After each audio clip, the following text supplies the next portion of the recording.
Ugh, ugh, this bright. What is this light? What, what's going on? Not to worry. What do you mean? We're going to take good care of you. Uh, oh.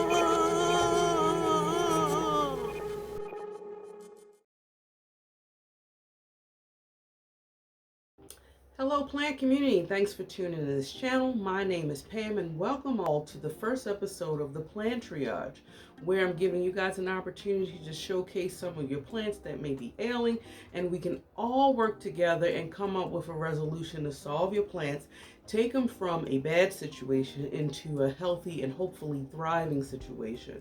So before we go into our first patient for the series, which I'm super excited to share, I want to just be fully disclosed with you guys. Of course, you know I'm not a botanist by any means. I'm just more or less a plant enthusiast that's been taking you guys along my plant journey, sharing ideas and thoughts of what can be done to make sure that your plants are healthy and thriving. And I'm creating this safe space and encouraging you guys to also comment in this series so we kind of can help each other get our plants out of unhealthy state and to a better place than what they initially is. So let's just jump into it. Today's patient comes from Carolyn, who lives in DC, Washington, DC, if I'm not mistaken, and she wanted to send a picture of her Dieffenbachia. This is, and I'm going to show you the picture. Let's just go right into it. This is her Dieffenbachia tropic snow. Let's show the first pic. You see a close-up of the leaf and what Carolyn is actually experiencing here. She says that this plant sits near an east window under plant light, and it gets watered every 10 to 14 days, but it still has leaves looking like this. The second photo, you see a better, more description of what's going on with the plant. Not only is it yellowing, but as you can see, it's also drooping as well. So before I go into, I was actually looking at this plant and I just came up with 4 possible reasons as to what's going on with the plant. And I can leave it up to you, Carolyn, and you guys out there in the plant world can also add on to the thoughts that I'm sharing with you today. Carolyn, you can decide which one you feel, because you're there and you're working with this plant every day. You can make a determination as what you feel could be the problem, and of course we're going to talk about solutions. So let's just jump right into it. And if y'all see me going back down, you guys, I've actually took notes because I want to be as, I guess, on target or focused as possible, if that makes sense. So like I said, I came up with 4 reasons as to why this could be occurring. Reason number 1, we want to talk about watering. Okay, there's 2 aspects to watering. First one is, of course, underwatering. If the soil is dry and you notice that the leaves are crispy and yellow, then you know that's an indicator of possibly not watering the plant enough. So you basically, if that is the case, you want to give it a little bit more water. But I don't think that it is, because judging by the photo, it doesn't look like the leaf itself is crisping in any way. Now, of course, the other opposite of that, if you're not an underwaterer, maybe it's a possibility that the plant could be overwatered.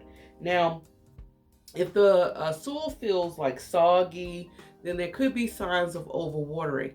Now, in the second photo, let's pull it up again.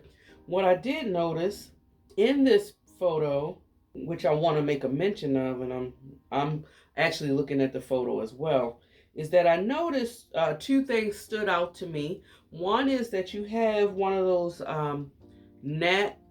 fungus gnat catchers actually in the soil, which is an indicator to me that you have some fungus gnats going in that area and you want to capture them.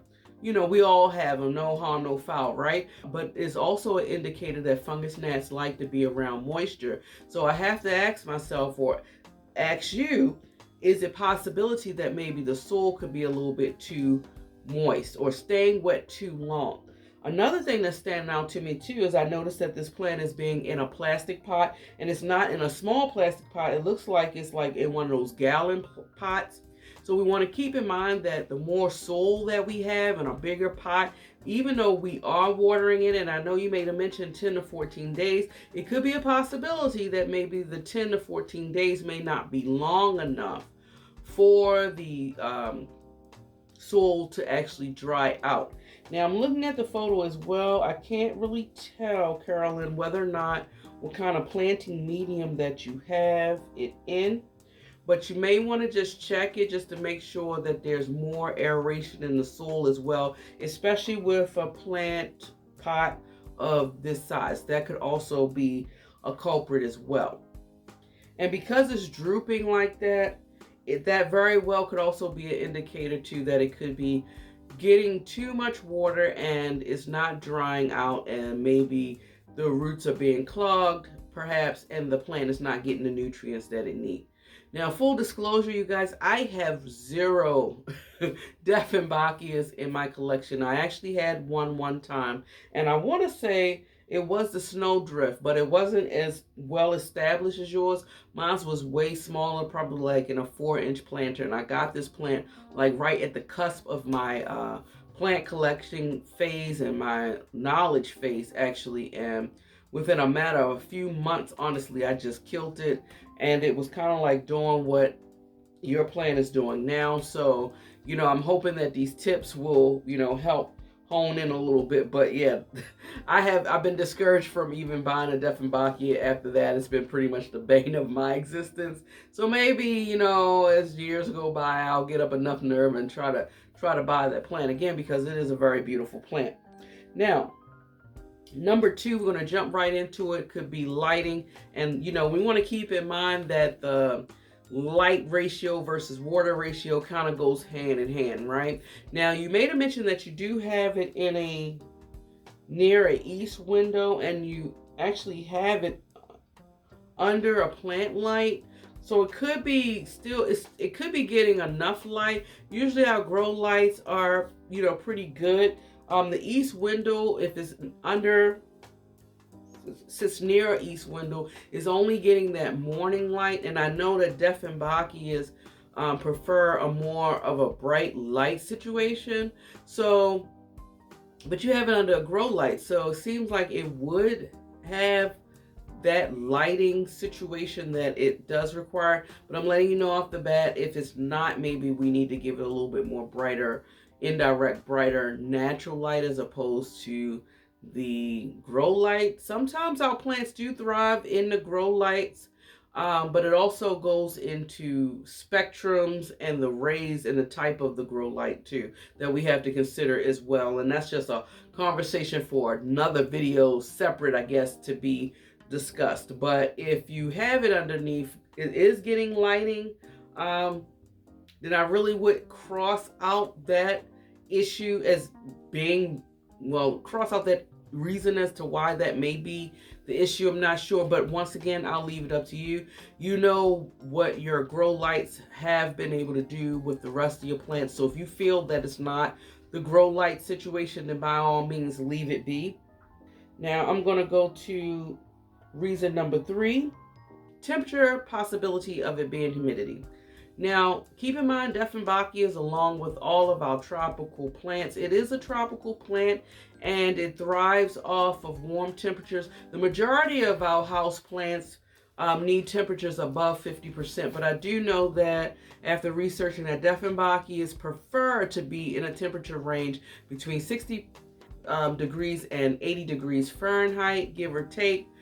So hopefully if you're find a sweet spot, 80% in a home would be a little bit, I think, too warm, but something between a 60, maybe 70-ish should be like the common, I would assume, common household temperatures in our home.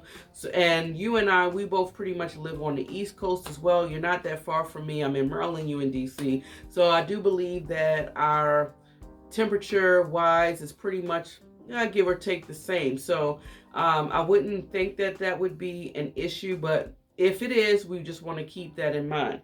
Also, I'll go back to the temperature as well, but let me talk about humidity a little bit. This plant is not one of those plants that thrives on humidity. It can be okay to have a 50% range, somewhere between the 40 to 50% range. And I think that in the majority of our homes, at least for me anyway, I'm in that range of 40 to 50% in my house anyway. And if you're not there, then you may want to try to like group that Dieffenbachia with other plants to boost up the humidity in your home, but it will be fine off of just normal humidity ranging between 40 to 50%. Now I'm going to jump back into temperature. Now we want to keep in mind, hopefully you said it's below an east window. This plant, we want to make sure that there's no drafts in that area. Dieffenbachias do not really take to sudden temperature change, so to speak. So we want to keep in mind to make sure there's no drafts, that it's not sitting near an area where doors are constantly being open, because any sudden temperature change, this plant will act up. So keep in mind, if it is near draft, that the window is not as sealed as we like it, because sometimes we do have it. I have it here in this plant room, which is why I have curtains hanging up on one side to kind of like block that air to protect my plant baby. So you want to keep that in mind as well. Now the fourth factor, you guys, Carolyn, I want you to consider would also be a possible pest and disease. Of course, one indicator, you want to look at the crown of the leaf. The most common pest for Dieffenbachia would be known to be spider mites, and they are clustered in the crown of the plant. So let's pull up the picture again. I'm not sure from the way the photo looks, it doesn't look like. I'm not sure, but you can also check the underside of the leaf where the petiole meets the actual leaf. That's where they will hide. There'll be webbing formation in the crease of the leaf where the petiole meets. If you happen to see that, or if you want to check under the leaf as well, within that same intersection of the petiole and leaf, that is another space that pests like to gather. If you're seeing that, honestly, if it's spider mites, which is the common pest that it can have, this is easily to be solved by doing a good spray. You can actually just use, it's been my experience anyway, that you can actually just spray your plant down with water and just stay on top of it and constantly check to make sure that the pest isn't coming back. You can also do the natural way, which would be creating your own insecticidal soap. You could even choose to buy it from a big box store such as Home Depot or Lowe's, or you can actually make your own. Sometimes I do buy it from the big box stores, but sometimes I do make it as well if I need some and I ran out of my insecticidal soap, and I'm just using basically water. Majority is water. I'm using a couple of drops of my Dawn dishwashing liquid, and I'm using maybe a capful or 2 capfuls of 70% alcohol. And sometimes I do put a little bit of hydrogen peroxide in my water solution as well, just to make sure that it's fresh. And I'm spraying it on the leaves, underneath the leaves, and I usually let it sit for about 5 minutes, and then I'm doing a good spray. You could do that as well as a preventive measure, not as a cure. We could try to go with the neem oil solution. I use it. I know a lot of people are on the fence with actually using real harsh chemicals, but for me, I use it when I have a large plant collection. I want something that works fast and in a timely fashion, and sometimes I have to grab that neem oil as a preventative measure. But you guys, y'all can comment and let Carolyn know your thoughts and your ideas as far as what can be ailing her plant and any steps that she can take to take it from a terrible situation to a more positive and healthy situation.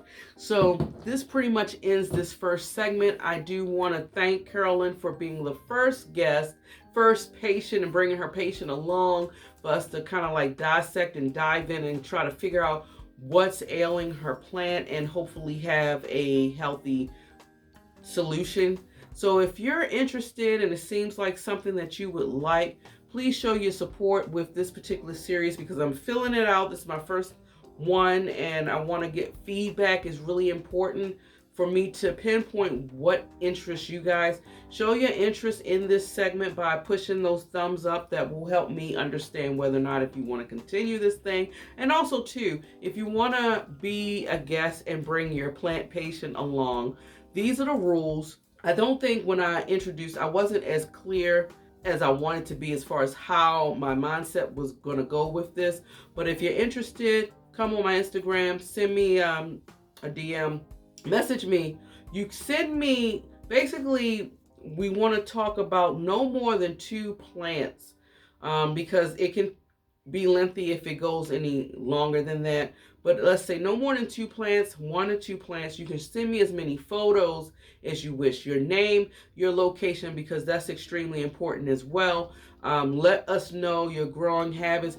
I think Carolyn did a great job letting me know how often she watered her plant, where it's sitting at, and the light situation. That would also help and give us knowledge so that we can provide you with the best feedback to make sure that your plants are healthy and thriving. I'll share with us and we can diagnose and triage this plant together. Okay, sounds like a plan. If you're interested, I'll be looking forward to seeing you guys input, and yeah, let's just do what we do in this plant community. Stick it out and work together as plant enthusiasts to get this plant thriving and happy.